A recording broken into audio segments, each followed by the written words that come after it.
Thank you. It's an honour and a pleasure to be back in Iceland, and I want to thank the Ministry of the Interior for their wonderful hospitality.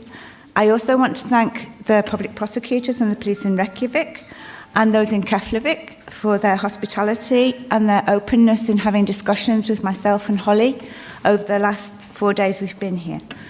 And it definitely feels like there's an opportunity at the moment for you in Iceland to have a new discussion on how better to respond to sexual violence. And my job is to give you some information about what we know at the moment from research across Europe and the challenges we face. And some of what I have to tell you is not good news. But not good news can actually be helpful in setting the groundwork that we need to move on from. So I want to start with some context. I want to ask what justice might mean for rape victims, to make us think a little bit about what does it mean to tell and report, to not take that for granted, to give you some information from the research we did on attrition in Europe, and to end by saying something about the absolute importance of support services and what our ongoing challenges are across Europe about this issue. So, it's important to know where we came from. It's important to remember that, as the Minister said this morning, silence was the predominant response to sexual violation for centuries. And it was in the 1970s, with the second wave of women's movements across the world, that speaking again began. And we literally called some of those events speak-outs. That it was important to be able to speak your story in public and have it heard and witnessed by others. And women's organisations also started to create new services, helplines, shelters, self-help groups. That led us in the 1980s to a first wave of legal reform, awareness, again, as one of the speakers this morning said, about child sexual abuse, and we had very long and ongoing debates about the sex industry. I call the 1990s the decade of domestic violence. In our nations, in the EU, in the Council of Europe, domestic violence became the issue. We also had some discussion about rape in conflict, but not rape in everyday life, and some awareness increasing about trafficking. And some of us have spent the last decade trying to put the issue of sexual violence back into the centre of our thinking and our discussions about violence against women and violence against children. And that also links into a second wave of legal reform that we've seen in many European countries.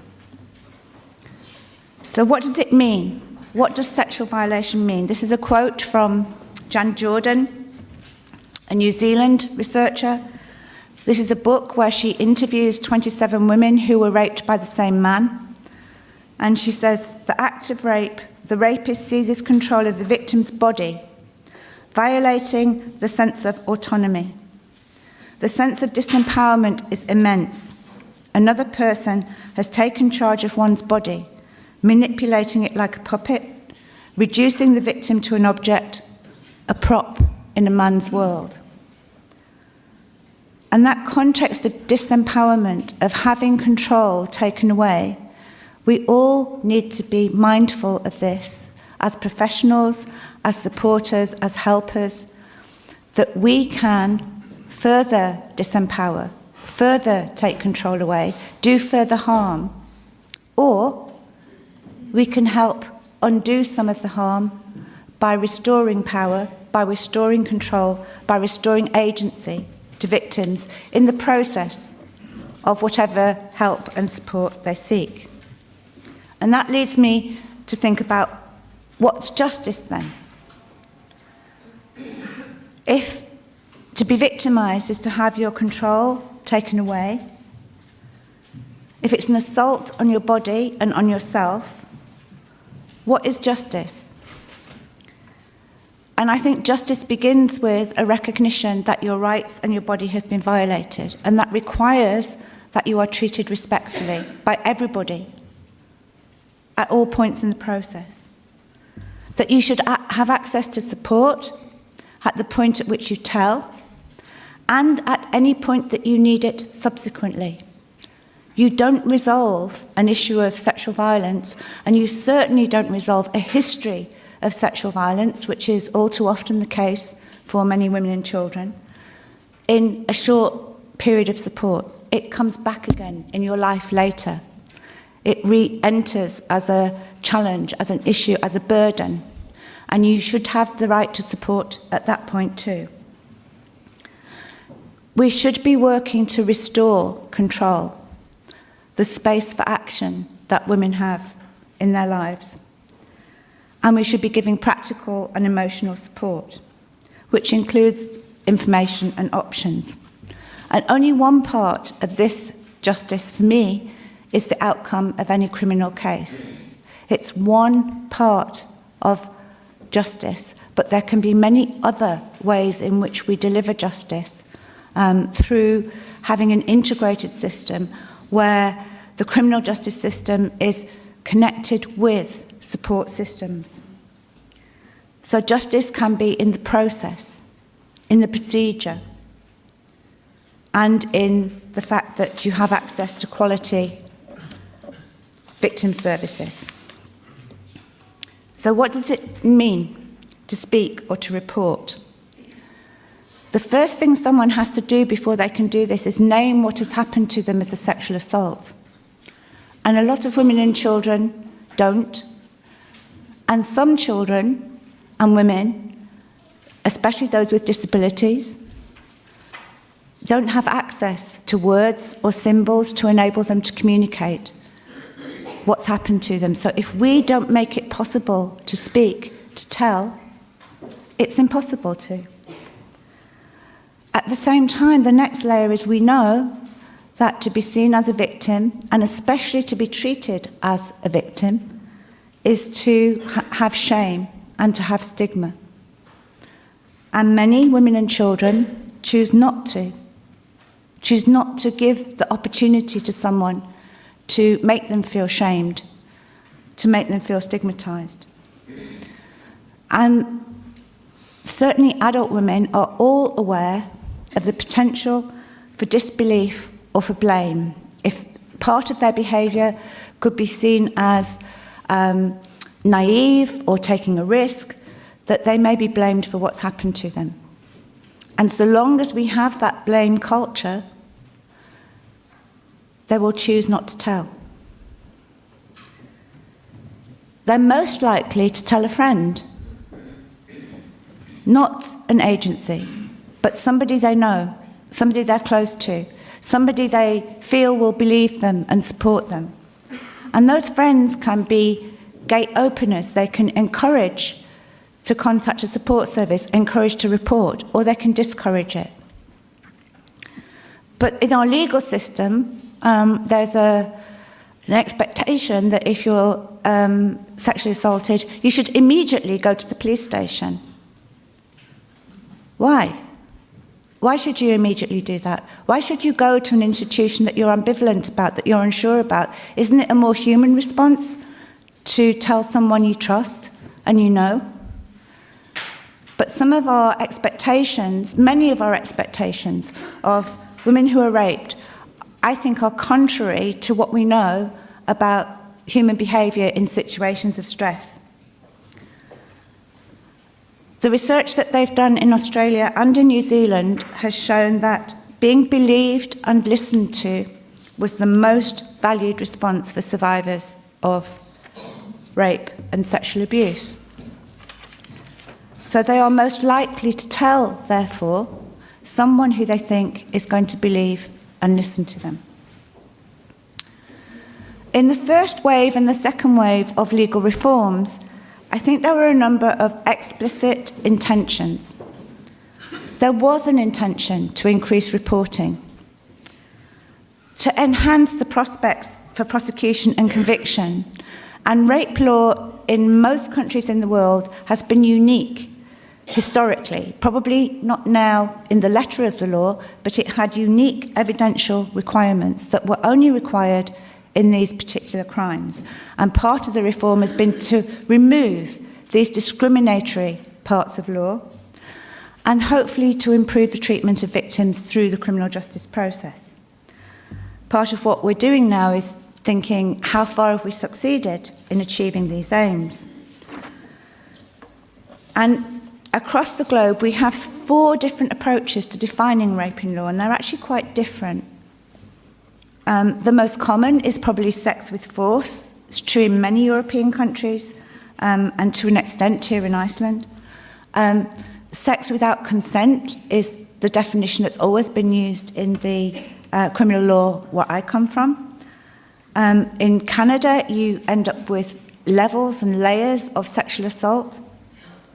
So you actually lose the particular crime of rape.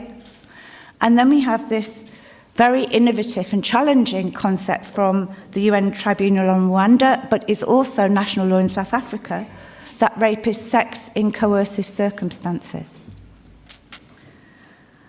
A lot of European countries, and Iceland is included here, have what I call an expanded force-based definition. So the definition of force has been stretched to include coercion, to include situations where someone is incapable of resisting. And many people think, well, that's enough. They're close to the consent-based definitions. I disagree, and I disagree in terms of philosophy and principle, because a consent-based definition takes as its foundation the right of each woman, each man, to their sexual autonomy. That's not the same as a philosophical definition of you shouldn't take sex by force. So I think there's a philosophical reason to move towards consent-based defences, but it will not change some of what I'm going to talk to you about now, which is attrition, how cases fall out of the criminal justice system at all stages of the process.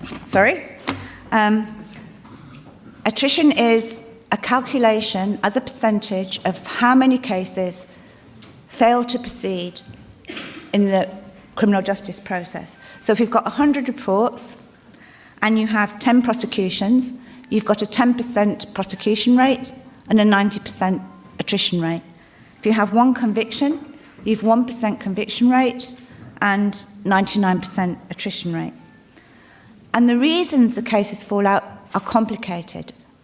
Lots of different decision makers and lots of different points where the decision can be taken. And these vary according to legal systems.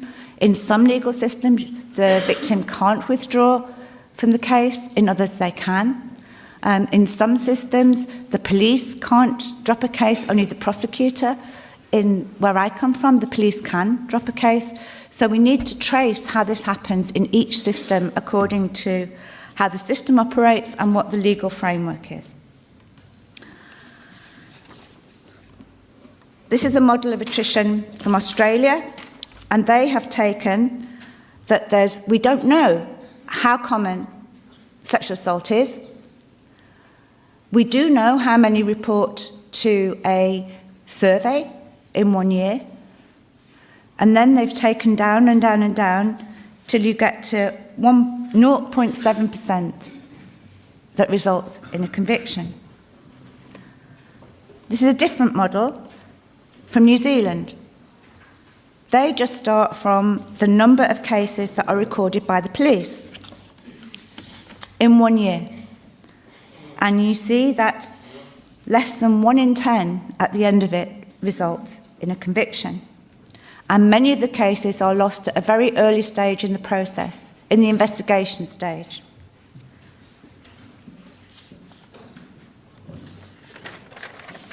What we were interested in the European study was 2 things, not just 1 year, but what's been happening over time. And also, can we use a methodology to compare what happens to cases in different countries? We had the complete data sets for what's happening over time for 17 countries, and we tracked 100 cases in 9 countries. It was supposed to be 11, but we didn't get any data, usable data, from 2. And I want to show you something interesting, since we're here in Iceland. We looked at the number of reports and reporting rates. Reporting rates is the proportion of the population. And that's very important here in Iceland, where you have a very small population. So, this is the first slide. This is the number of reports. And you'll see Iceland has very few, towards the top. And England and Wales, where I'm from, is at the very bottom. We have the most number of reports across Europe. But if we calculate it per head of population, Iceland's position changes totally. You have the second highest reporting rate of rape in Europe. Only Sweden has more. And even though the number in England and Wales is so much bigger than anywhere else, it's not as high a rate per head of population because we have a very large population compared to Iceland and Sweden.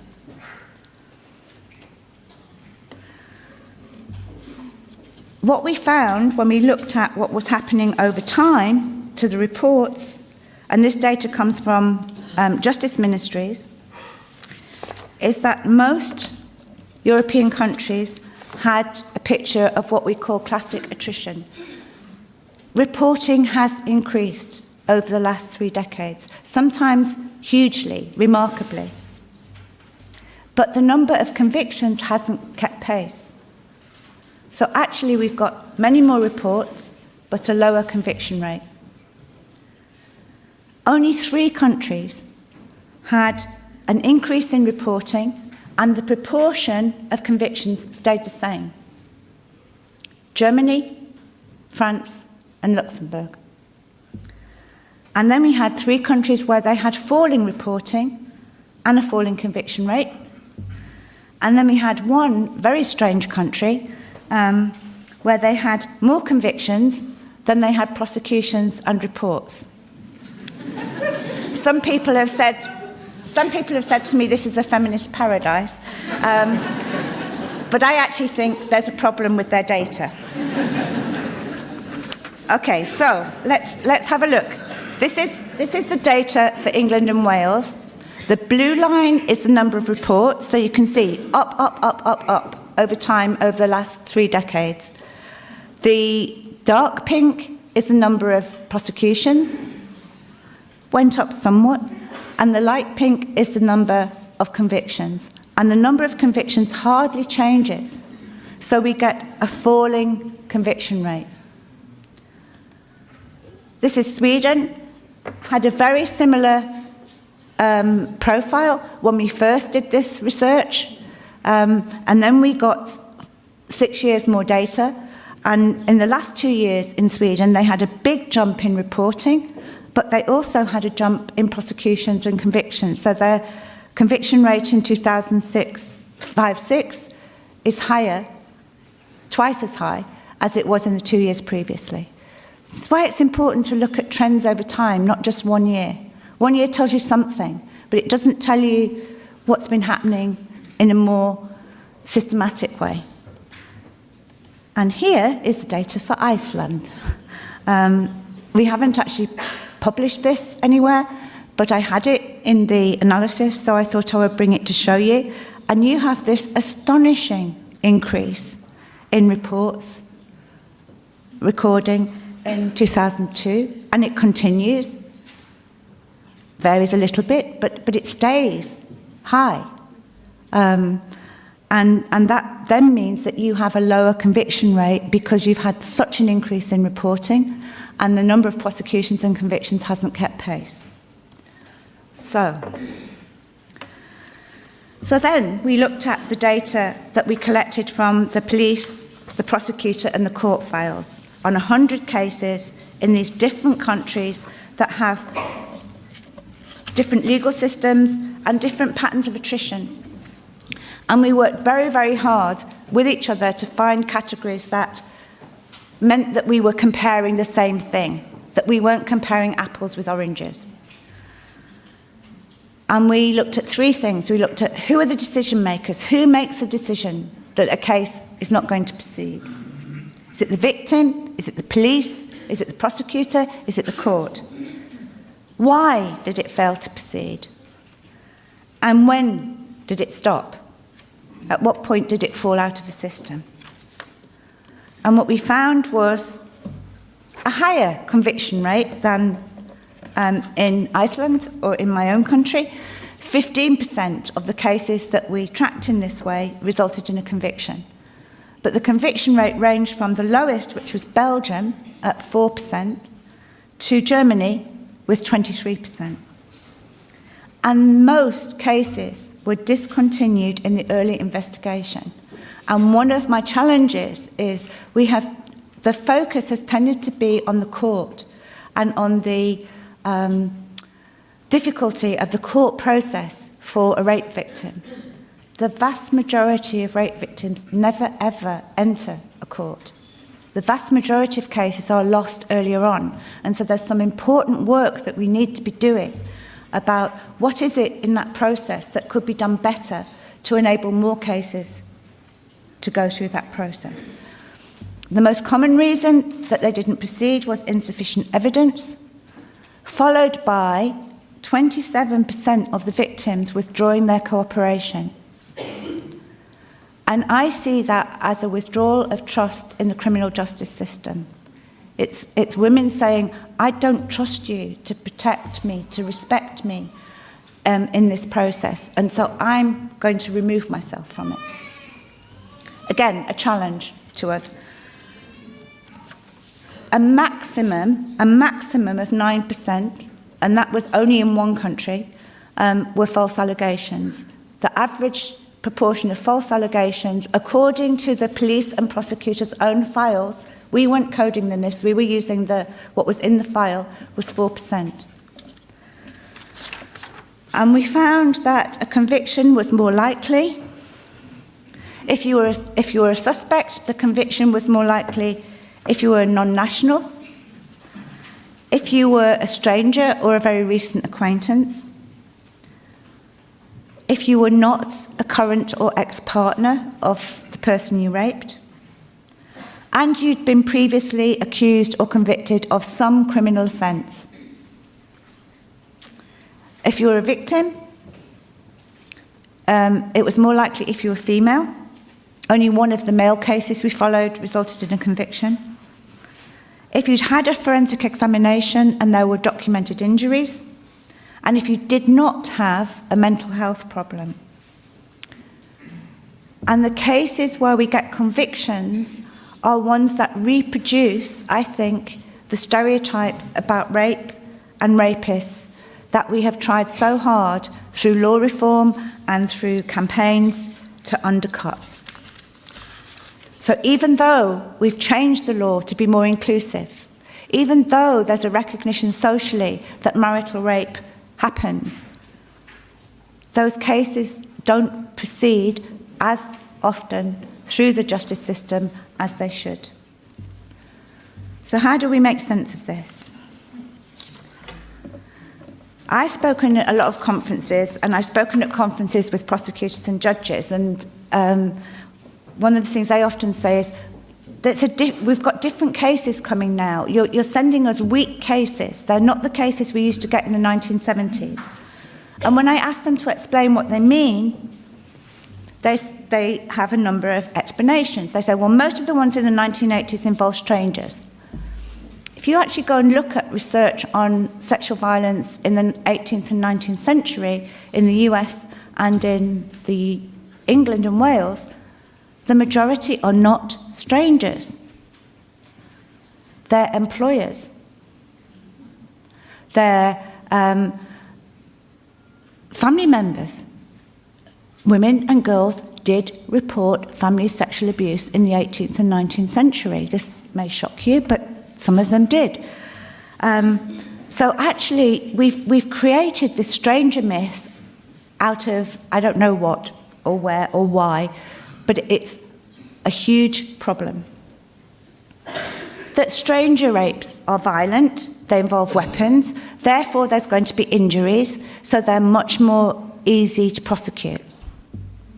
If we look at the forensic data, ex-partners are amongst the most likely to use additional violence and the most likely to result in injuries. That rape by a known man is less damaging because you've had sexual, especially if you've had consensual sex with them beforehand. That's not what most women will tell you. Most women will tell you how it impacts on their sense of trust in other human beings, that somebody that they put their trust in could do this to them and could sometimes do it to them with such brutality. That the problem is date rapes, and what we have is one person's word against another.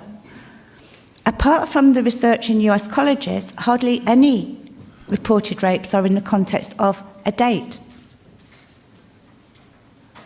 They happen between partners.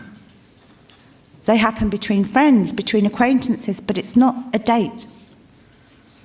And more what we should be looking at is how predatory men target particular women. And how do we adapt our investigation and our courtroom advocacy to the reality that most rapes involve a known offender, and most of them happen in the complicated messiness of everyday lives. This is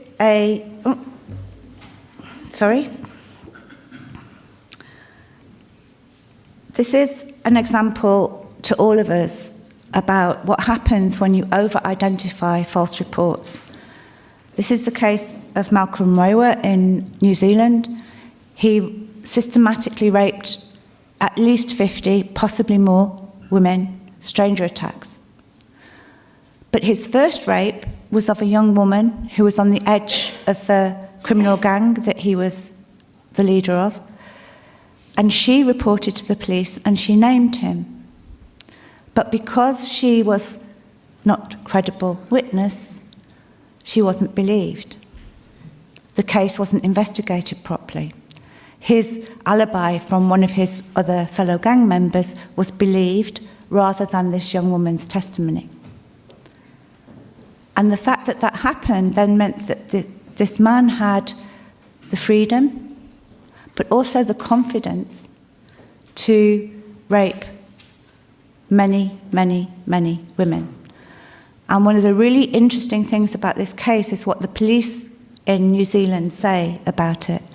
And they say that it taught them a huge lesson, that they must start from believing a victim's account until they have some evidence to the contrary.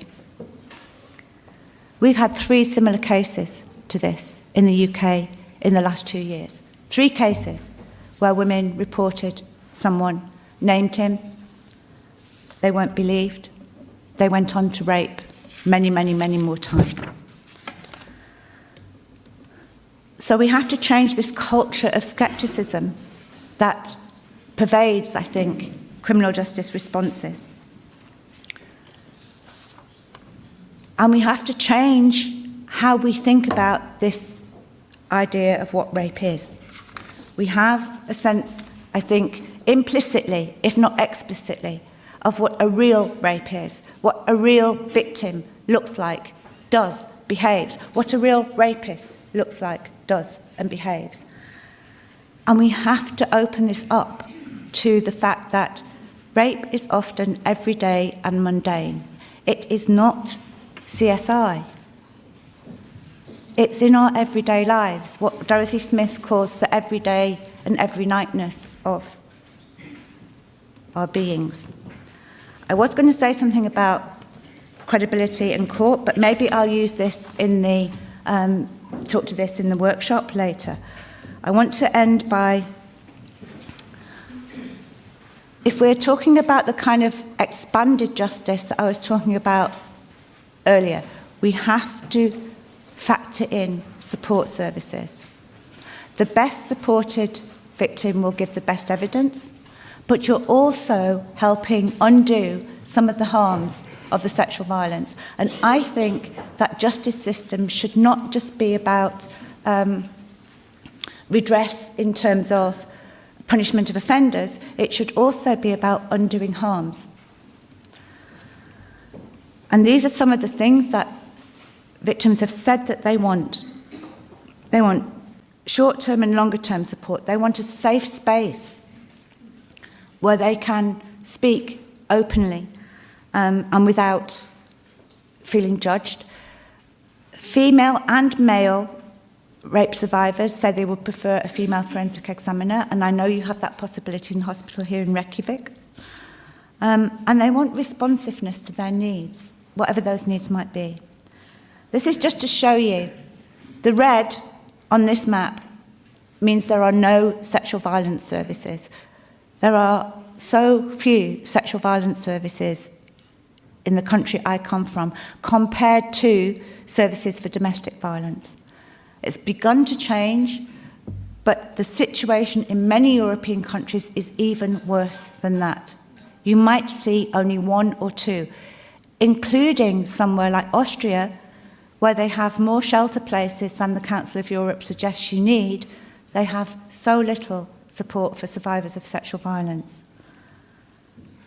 This is one of my PhD students who talks about a rape crisis centre as a place where you can, she's called it the whole place self, where you can be your whole self. You are not just someone who violence has been done to. It's about all of you, and it's about also having a space where it's possible to laugh, to do creative things with other survivors, and to rebuild yourself in relation to others. These are some of my suggestions for what we need to do, and one of the things that I think is most important is that we need to create a social norm around sexual autonomy and sexual ethics. That sex is something that is negotiated and agreed to. It's not something you take, it's not something you pressure, it's not something you don't have to think about. And there's a wonderful concept that I think we should start to use, which is this concept of consensuality.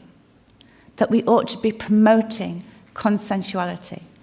That we stop talking about learning to say no, and we start talking about that young men should be seeking, and adult men should be seeking, an enthusiastic yes. It's not women's responsibility to say no. It's men's responsibility to seek, and if you're lucky, find an enthusiastic yes.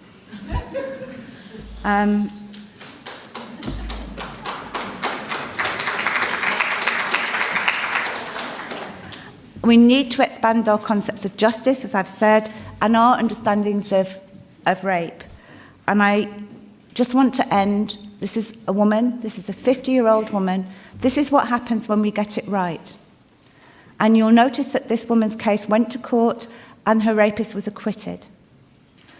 But what she talks about here is the process of the investigation, the way she was treated in the forensic examination, the way she was supported afterwards, the way the police did the interview with her.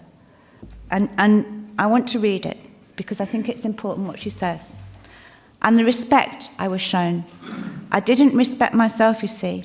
So for somebody to show me that much respect and kindness, you start thinking, I'm not a bad person. I'm not this dirty person I thought I was tainted and violated. They're treating me as normal. Something terrible has happened, but they're treating me normally. And you get a little bit, you feel confident and more in control of things. We'll know that we've got our systems right, even if we don't get the full outcomes at the end, when all rape victims can say that. Thank you.